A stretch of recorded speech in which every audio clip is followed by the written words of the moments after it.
역사를 바꾸는 결단이라는 내용으로 우리 성도님들과 함께 하나님의 말씀을 같이 나누도록 하겠습니다. 하나님이 주인이 되고 하나님이 다스리는 그곳에는 놀라운 평강이 있습니다. 놀라운 행복이 있습니다. 여호수아의 시대가 그러한 시대였습니다. 말씀이 소중했고 하나님 말씀하시면 그 길을 걸었고, 그래서 그 마음으로 하나님을 섬겼습니다. 그 결과 안식을 취하고 기쁨이 넘쳤습니다. 그런데 반대로 사사시대에 오면 이것이 완전히 바뀝니다. 이스라엘의 백성들이 안식을 잃어버립니다. 그 이유를 이렇게 말합니다. 그 땅에 왕이 없으므로. 여기서 왕은 하나님을 이야기합니다. 이스라엘의 왕인 하나님이 계시지 않습니다. 하나님이 없는 사회, 내가 주인된 사회, 이곳에는 안식이 없습니다. 안식이 없을 뿐만 아니라 공허와 눈물만이 남는 그러한 시대가 이 사사시대, 그러한 시대가 되었습니다. 이때의 모습을 대표적으로 보여주는 말씀들이 있습니다. 하나님이 주인이 되었던 그때 이스라엘은 이렇게 말합니다. 사사기 1장 1절 말씀입니다. 저희 같이 읽겠습니다.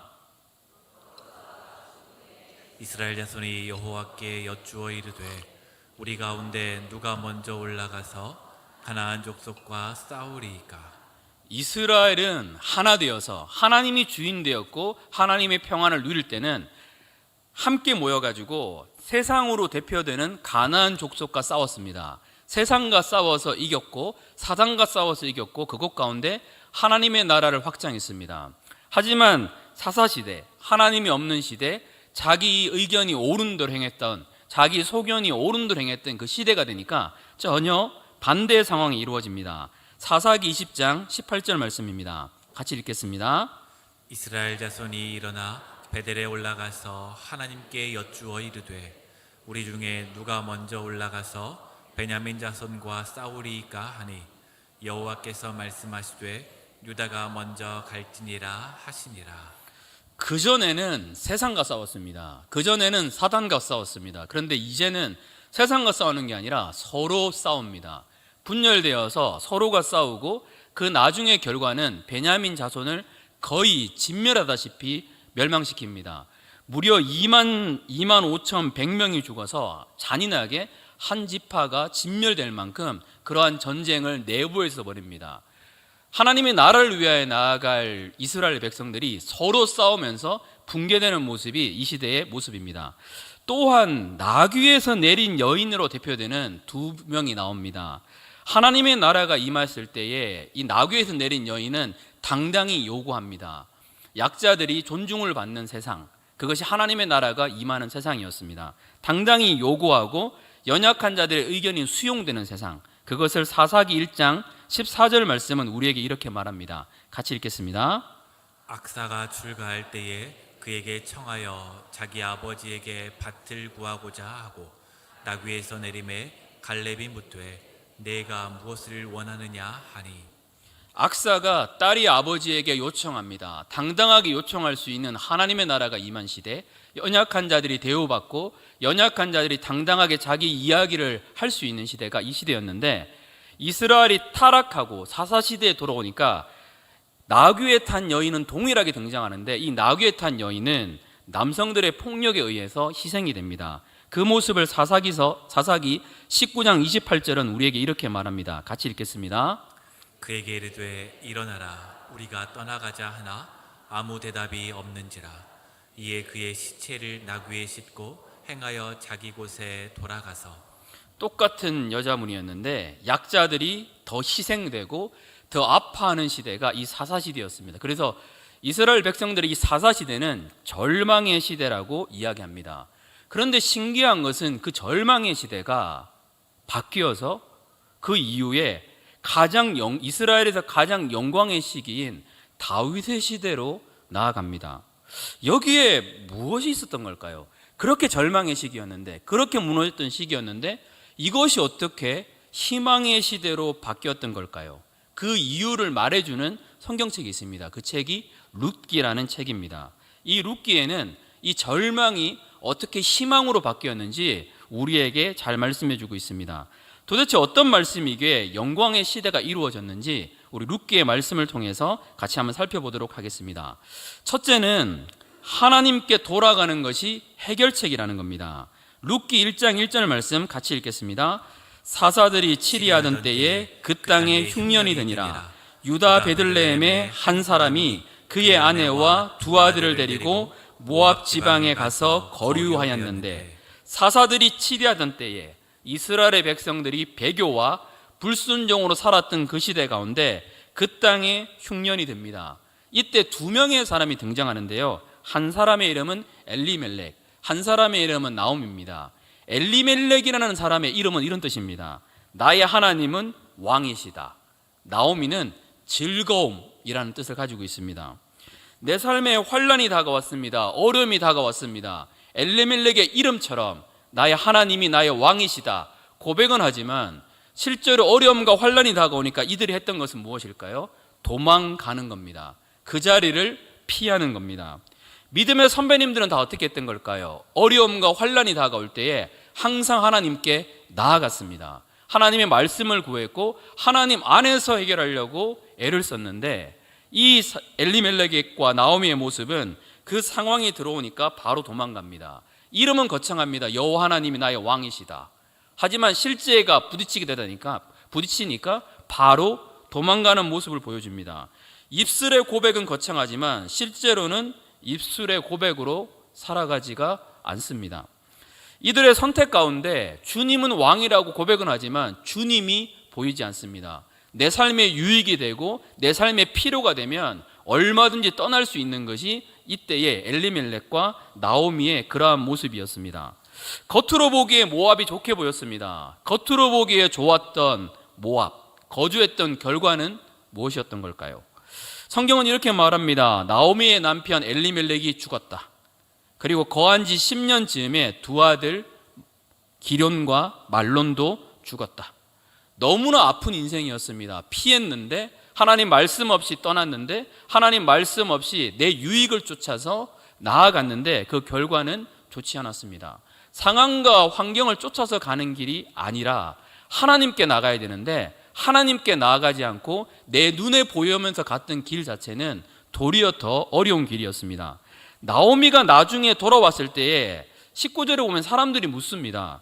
네가 정말 나오미냐? 왜 이런 말을 했던 걸까요? 나오미가 고난을 너무 많이 겪었기 때문에 얼굴이 너무나 많이 늙어 있었습니다. 나오미라는 것이 사람들이 믿겨지지 않아서 네가 정말 나오미냐? 이렇게 물을 만큼 나오미는 힘들어했습니다. 이렇게 이야기합니다. 나를 나오미라고, 웃음이라고, 기쁨이라고 부르지 마라. 나를 마라라고 부르라고 말합니다. 마라라는 뜻은 쓰라림입니다. 내 인생은 쓰디쓴 인생이었다. 이러한 표현이었습니다. 모압에 있던 이 나오미, 본문에 얘기하는 것처럼 완전히 절망했던 그러한 모습이었습니다. 마라 같은 삶, 그러한 삶인데 이 나오미에게 소식이 들립니다. 이 소식이 룻기 1장 6절 말씀입니다. 같이 읽겠습니다. 그 여인이 모압 지방에서 여호와께서 자기 백성을 돌보시사 그들에게 양식을 주셨다 함을 듣고 이에 두 며느리와 함께 일어나 모압 지방에서 돌아오려 하여. 하나님께서 돌보시사, 하나님께서 돌아보셔서 양식을 주셨다는 이야기를 듣습니다. 그러니까 어떻게 하는가 하면 모압 지방에서 돌아오려 하여 해서 돌아가는 길을 선택합니다. 여기서 돌아온다는 것이 슈브라는 히브리어인데, 이 단어는 선지자들이 회개했었을 때 많이 사용했었던 그러한 단어입니다. 6절부터 무려 10번이나 등장합니다. 슈브, 돌아왔다. 이 단어들이 등장합니다. 그래서 이 말은 이런 겁니다. 베들레헴으로 돌아간다는 뜻은 이스라엘의 하나님께 돌아간다는 것과 동일하게 볼 수가 있습니다. 슈브, 돌아갑니다. 절망하고 힘들었던 나오미가 이제 이 소식을 듣고 하나님께로 돌아갑니다. 여기에 힘이 있습니다. 힘들고 지쳐 낭망하고 넘어져 일어날 힘 전혀 없을 때에 조용히 다가와 나에게 말씀하시네. 힘들고 낭망하고 지쳐 아무 힘이 없을 때에도 하나님께 나아가는 그 길에는 반드시 해결책이 있습니다. 나오미가 그 하나님께 돌아갑니다. 나오미가 하나님께 돌아가서 하나님이 부어주시는 그 위로와 사랑을 경험합니다. 우리가 꼭 기억할 것이 있습니다. 여호와께 돌아가는 것이 해결책입니다. 더 나아가 온 인류의 해결책입니다. 하나님을 찾는 것이고 하나님께 돌아가면 답이 있습니다. 모든 것이 무너지는 순간이일지라도 하나님께 돌아가면 버틸 수 있고 하나님이 반드시 그 가운데서도 피할 길을 내십니다. 우리는 꼭 이것을 기억합니다. 오늘 말씀 들으시다가 조시더라도 이거는 꼭 기억해야 합니다. 우리 옆에 있는 분한테 꼭 이렇게 얘기하겠습니다. 하나님께 돌아가는 것이 해결책입니다. 네, 다시 주무셔도 됩니다. 네, 하나님께 돌아가는 것이 해결책입니다. 우리의 힘은 하나님입니다. 하나님이 계시다면 아무리 마라 같은 상황, 쓰라린 상황이더라도 하나님이 계시다면, 하나님께 돌이킬 수 있는 길이 있다면 우리는 이것이 도리어 생명이 되고 은혜가 됩니다. 힐튼 호텔을 만들었던 콜랜드 힐튼이라는 분이 계십니다. 2010년 기준으로 76개국의 주요 도시에 540개가 넘는 호텔을 가지고 있는 분입니다. 힐튼이라는 말은 들어봤지만 이 창업주에 대해서 아는 분들은 그렇게 많지 않습니다. 이분은 크리스찬이십니다. 이분이 이런 고백을 합니다. 40년 동안 타당한 이유 없이 한 번도 예배에 빠진 적이 없다. 6시 30분에 와서 기도하는 것을 40년 동안 한 번도 빠지지 않고 지켰다. 대단한 사람 아닌가요? 미국에 경제공황이 왔습니다. 기업들이 다 무너지고 극심한 위기가 왔을 때 이분이 이런 고백을 합니다. 나는 벽 속에 갇혀있는 느낌입니다. 암흑 속에 있었습니다. 하지만 그때도 이것만큼은 지켰습니다. 예배 드리는 것, 6시 반에 와서 기도하는 것만은 지켰습니다. 그러니까 하나님께서 살 길을 열어주셨고 7명의 천사를 만나게 하시고 지원을 받게 되었습니다. 사업은 도리어 확장하게 되었습니다. 이렇게 표현합니다. 그래서 콜랜드 힐튼은 이런 말을 남깁니다. 가장 확실한 투자처는 기도다. 가장 힘이 되는 것, 가장 보증이 되는 것은 기도다. 기도 없이는 살아갈 수 없다. 하나님께 돌아감이, 하나님을 찾는 것이 우리의 해결책입니다. 늘 하나님을 찾는 우리 성도님이 되시기를 축복합니다. 두 번째는 무엇일까요? 룻은 합리적인 선택을 넘어 믿음의 선택을 했다라는 겁니다. 남편과 아들 둘이 죽었습니다. 나오미에게는 2명이 있었습니다. 오르바와 룻. 이들에게 나오미가 말합니다. 돌아가라라고. 사랑해서 하는 말입니다. 돌아가라라고. 왜냐하면 나오미를 따랐을 때에 이 두 사람에게 유익되는 것이 아무것도 없습니다. 이 시대 때는 남편이 있는 것이 중요했습니다. 계대 결혼법이라는 게 있는데 형제가 아들이 없이 죽으면 다른 형제가 아들을 만들어 줘야 합니다. 이런 법이 있는데 나오미에게 아들은 다 죽었습니다. 자녀를 이어서, 유업을 이어서 할 수 있는 사람이 아무도 남지 않습니다. 나오미와 같이 있으면 남는 것은 고생밖에 보이지 않습니다. 도리어 부양해야 합니다. 도리어 섬겨야 되는 것입니다. 그래서 떠나라는 말을 하니까 오르바도 울고 룻도 웁니다. 그리고 오르바는 합리적이고 누가 봐도 괜찮은 선택, 이 선택을 합니다. 모압으로 돌아갑니다. 생존을 위해서 합리적이고 당연하니까 이것이 유익이 되니까 모압 땅으로 돌아가는 선택을 합니다. 그런데 룻의 반응은 다릅니다. 룻은 이런 이야기를 합니다. 룻기 1장 16절부터 17절 말씀입니다. 같이 읽겠습니다. 룻이 이르되 내게 어머니를 떠나며 어머니를 따르지 말고 돌아가라 강권하지 마옵소서. 어머니께서 가시는 곳에 나도 가고 어머니께서 머무시는 곳에서 나도 머물겠나이다. 어머니의 백성이 나의 백성이 되고 어머니의 하나님이 나의 하나님이 되시리니 죽으시는 곳에서 나도 죽어 거기 묻힐 것이라.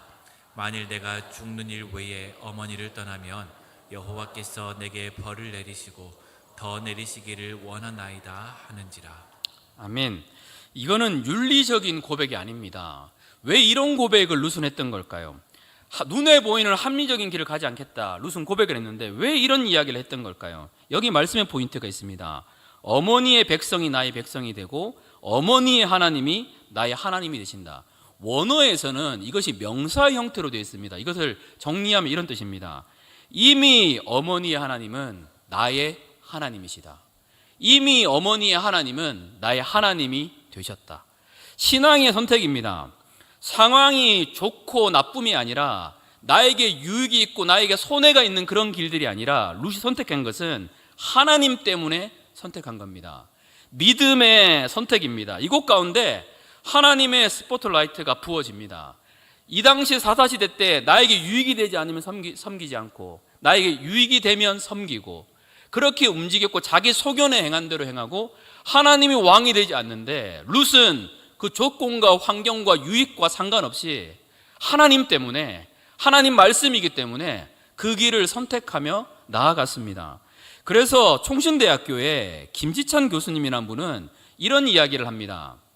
룻은 여자 아브라함이다. 아브라함이 본토 친척 아버지의 집을 떠나 아브라함이 떠난 것처럼 자신의 삶을 진리의 길 가운데로 나아간다. 믿음의 선택을 했습니다. 합리적인 선택이 아닙니다. 이 선택을 하면 룻에게 보이는 것은 고생입니다. 고생이 보이심에도 불구하고 룻은 하나님의 길을 가겠다라고 고백합니다. 아까 나왔었던 엘리멜렉, 우리 하나님이 나의 왕이시다. 이름은 거창한데 위기 가운데 있으니까 이름과 상관없이 하나님께 묻지도 않고 하나님께 머물지도 않고 하나님 마음이 어디 있는지도 모르면서도 모압 땅으로 나아갔습니다. 그런데 이 이방 여인은 그렇지 않습니다. 손해가 되어도 상관없습니다. 나는 하나님 때문에 하나님이 기뻐하시는 길이라면 그 길을 걷습니다. 그곳 가운데 희망의 메시지가 이스라엘 가운데 퍼지게 됩니다. 룻에게 하나님은 정말 살아계신 하나님이시고 전부가 되는 하나님입니다. 하나님 앞에서 손해와 상관없이 룻은 결정했습니다. 저희가 성경에 보면 욥이라는 인물이 기록되어 있습니다. 욥은 굉장히 신실하게 살았던 인물입니다. 사단이 하나님에게 이런 이야기를 합니다. 욥이 까닭없이 하나님을 섬기겠습니까? 욥이 왜 신실합니까, 하나님? 욥이 왜 하나님을 사랑합니까? 그 이유가 주님 때문에 사랑한다고 생각하십니까? 그냥 주님 자체 때문에 하나님이 좋아서 사랑한다고 생각하시면 그게 아니라 까닭없이 하나님을 섬길 이유가 없다고. 하나님이 그만큼 축복하면 누가 하나님을 섬기지 않겠냐고. 하나님이 축복하니까 하나님을 섬기는 거지 하나님이 좋아서 하나님을 원해 섬기는 거 아니라고 사단이 이야기를 합니다. 그리고 우리가 알다시피 그 고난의 과정 가운데 욥이 이런 고백을 합니다. 주신 자도 여호와시요 취하신 자도 여호와시오니 여호와의 이름이 찬송을 받을지어다. 욥에게 하나님은 전부였습니다. 축복을 주시든 축복을 주지 않든 욥은 하나님을 있는 그대로 사랑했던 사람입니다. 룻도 마찬가지입니다. 하나님 때문에 믿음의 선택을 했습니다. 다른 것이 아닙니다. 손해가든 어떻든 간에 하나님 때문에 하나님을 경외했기 때문에 하나님을 사랑했기 때문에 믿음의 선택으로 하나님께 나아갔습니다. 우리 사랑하는 성도님들의 그 선택도 하나님 때문에 하나님이 기뻐하신다면 그것이 때로는 손해일지라도 그 길을 걷고 나아가시는 성도님이 되시기를 축복합니다. 마지막 세 번째는 무엇일까요? 룻은 입술의 고백을 지키며 적극적으로 순종하며 나아갔습니다. 룻기 2장 2절 말씀입니다. 같이 읽겠습니다. 모압 여인 룻이 나오미에게 이르되 원하건대 내가 밭으로 가서 내가 누구에게 은혜를 입으면 그를 따라서 이삭을 줍겠나이다 하니 나오미가 그에게 이르되 내 따라 갈지어다 하매. 아멘. 하나님께 고백했습니다. 내가 하나님 때문에 이미 어머니의 하나님이 나의 하나님이다 하고 나오미와 같이 가는 길을 선택했습니다. 그리고 선택하고 베들레헴에 도착을 했는데 보통은 사람들이 수동적으로 갑니다. 힘든 길이고 어려운 길이니까 하나님 도와주시겠지 이런 마음으로 가는데 이 룻은 그렇게 나아가지 않습니다. 수동적으로 나아가지 않습니다. 하나님이 보내신 곳에 수동적으로 움직이는 것이 아니라 능동적으로 도리어 움직입니다. 시어머니가 무엇을 해주기를 기다리는 것이 아니라 도전하며 적극적으로 나갑니다. 이삭을 줍겠습니다. 이삭을 줍는 것은 이스라엘의 문화에 보면 가난한 사람이 먹을 것을 얻는 방법입니다.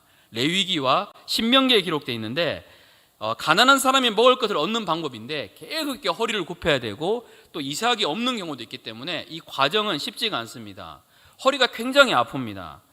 정말 힘든 일이거든요. 제가 대학교 때 친구 따라서 그 막노동이라 그러잖아요. 막노동 하러 갔다가 죽는 줄 알았어요. 힘쓰는 법을 전혀 모르는데 힘을 이렇게 정말 잘하시는 분들은 쓰는 방법들이 있더라고요. 근데 힘 쓰는 법을 모르니까 허리에만 힘을 주고 막 그랬거든요. 그러니까 끝나면 허리가 너무 아픈 거예요.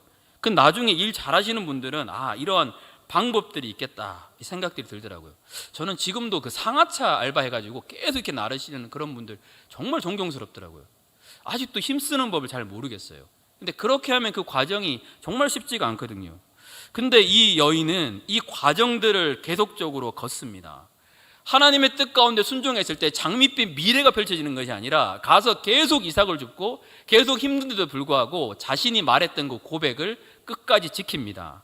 또한 이것만 있는 것이 아니라 이 육신적인 것만 있는 어려움만 있는 것이 아닙니다. 또 이렇게 이야기합니다. 룻기 2장 8절 말씀입니다. 같이 읽겠습니다. 보아스가 룻에게 이르되 내 딸아 들으라. 이삭을 주우러 다른 밭으로 가지 말며 여기서 떠나지 말고 나의 소녀들과 함께 있으라. 나의 소녀들과 함께 있으라. 왜 이런 이야기를 했던 걸까요? 이 여인은요 모압 출신이거든요. 이방 여인입니다. 이스라엘 사람들은 모압 출신이라 그러면 외면하고 무시합니다. 차별합니다. 정말로 이렇게 버티는 것 자체가 쉽지 않습니다. 차별을 당하는데 멸시당하는 민족이기 때문에 룻이 해를 당해도 구해줄 수 있는 사람이 아무도 없습니다. 또한 이건 또 이런 뜻도 있습니다. 나의 소녀들과 함께 있으라고 이야기한 이유는 일꾼들에게 희롱당하기가 쉽습니다. 이 들판은 베들레헴 성읍으로부터 멀리 떨어져 있거든요. 누가 성적으로 희롱하더라도 어떻게 하더라도 피할 수 있는 길들이 잘 보이지가 않습니다. 이런 위기 가운데 노출되어 있습니다. 그런데 재밌는 것은 룻은 믿음의 결단을 했잖아요. 믿음의 결단을 하니까 하나님이 그 가운데 도와주셨다는 겁니다. 하나님이 이끌어 주셨습니다. 이삭 줍기를 하는데 하필이면 이삭 줍기 했던 장소가 누구의 집일까요? 보아스의 집입니다. 성경에서는 이것을 이렇게 말합니다. 우연히 이렇게 이야기하는데 그곳마다 하나님의 손길이 들어가 있습니다.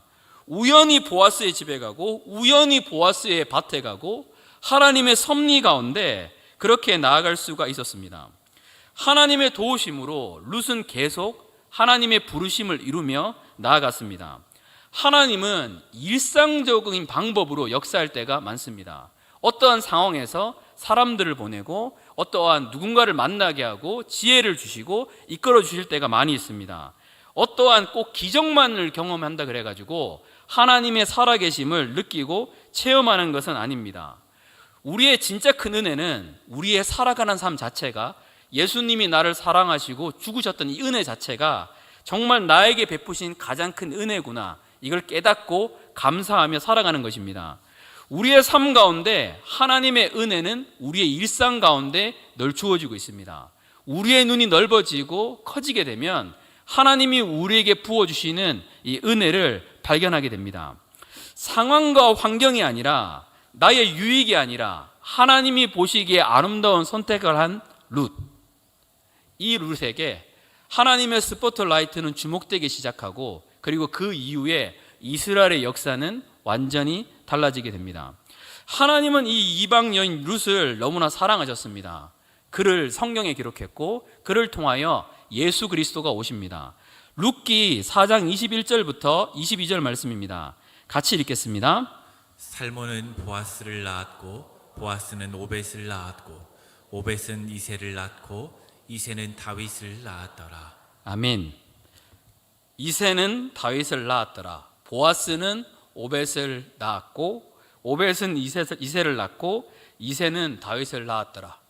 이 말씀은 이스라엘의 운명이 절망에서 희망으로 바뀌고 있다는 것들을 보여줍니다.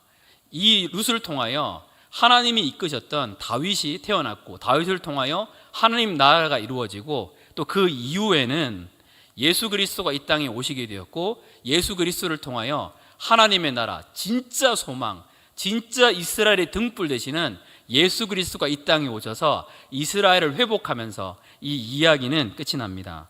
이 방황의 시대가 은혜의 시대가 되었습니다. 우리는 이 룻기의 말씀을 듣고 꼭 기억했으면 좋겠습니다. 우리의 진짜 피난처, 우리의 정말 추구해야 될 방향, 우리의 정말 해결책은 하나님이시구나. 우리가 하나님께 돌아가는 것이 우리 해결책이 될 때에 우리의 삶 가운데서는 세상이 줄 수 없는 평강이 있고 아무리 무너진 곳에서도 이길 수 있는 힘이 있습니다. 또한 룻기는 우리에게 이것을 말해주고 있습니다.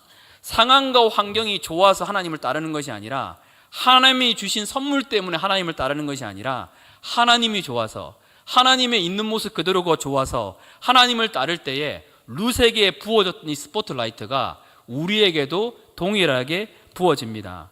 또한 마찬가지입니다. 룻은 그 어려움 가운데서도 자신의 부르심을 지켰습니다. 자신의 입술의 고백을 지켰습니다. 엘리멜렉처럼 입술의 고백은 화려한데 실제의 삶에 부딪히니까 하나님 없이 선택했던 길이 아니라 룻의 선택에는 늘 하나님이 계셨고 하나님이 기뻐하시는 선택 가운데 나아갔습니다. 물론 어려움은 있었지만 그 어려움이 어떻게 됐을까요? 역전으로 완전히 변화되게 되었고, 룻의 이 믿음의 삶은 사사기의 그 절망의 상황을 희망의 상황으로 바뀌게 되었고, 이스라엘은 다시 부흥의 길 가운데 나가게 되었습니다. 이 룻기를 통하여 우리 성도님들에게 룻에게 주셨던 이 은혜가 우리 성도님들에게도 가득하시기를 축복합니다.